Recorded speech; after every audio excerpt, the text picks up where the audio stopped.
আসসালামু আলাইকুম রহমতুল্লাহ। আপনাদেরকে কিছু কথা বলতে চাই। নাজাত পাইতে হলে হুজুর হইতে হবে, নাজাত পাইতে হলে হাফেজ, মৌলানা, মুফতি, মুহাদ্দিস, মুহাক্কিক হইতে হবে না, এরকম না। বরং নাজাত পাইতে হলে একজন মেহরিন চৌধুরী ম্যাডাম হলেই যথেষ্ট। তিনি এমন একটি সময় এমন একটি কাজ করেছেন, তার ছাত্রছাত্রীদের ক্ষেত্রে তিনি যে ভূমিকা রেখেছেন, প্রথম 20% তিনি দগ্ধ ছিলেন, পরবর্তীতে 80% দগ্ধ হয়ে তিনি মারা গিয়েছেন। তিনি একটি কথাই বারবার বলছিলেন, দৌড়াও দৌড়াও, আমি আছি তোমাদের সাথে, তোমরা দৌড়াও। ঘর থেকে প্রায় 20টি বাচ্চাকে ক্লাসরুম থেকে বের করে দিয়ে নিজেই দগ্ধ হয়ে মারা গেলেন। এজন্যই আল্লাহ নবী সাল্লাল্লাহু আলাইহি ওয়াসাল্লাম কিন্তু বলেছেন, আখলিস দিনাকা ইয়াকফিকাল আমলুল কলিল। দিলটাকে সঠিক করে, দিলটাকে শুদ্ধ করে ভালো আমল করো, আল্লাহ তাআলা এটাতেই নাজাত দান করবেন।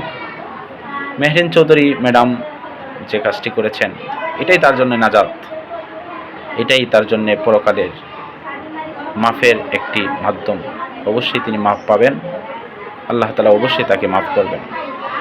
এজন্যই জীবনে কোনো একটি কাজ হৃদয় থেকে করা শুরু করো, ইনশাল্লাহ ওই কাজকে আল্লাহ তাআলা অবশ্যই কবুল করবেন। শুধু দুনিয়ার যে আমলগুলোর কথা আমরা বলে থাকি, নামাজ, রোজা, হজ, যাকাত, এগুলো তো আছেই, কিন্তু এমন বিশেষ কোনো একটি কাজ করো যেটি মানবতার কাজ হবে, মানুষের পাশে দাঁড়ানো। এই কাজগুলো যদি করো, আল্লাহ তাআলা এই কাজের উসিলায় তোমার জীবনের নামাজ নষ্ট হয়েছে, রোজা নষ্ট হয়েছে, পাপ করে ফেলেছ, কিন্তু মানবতার পাশে গিয়ে দাঁড়াইছো।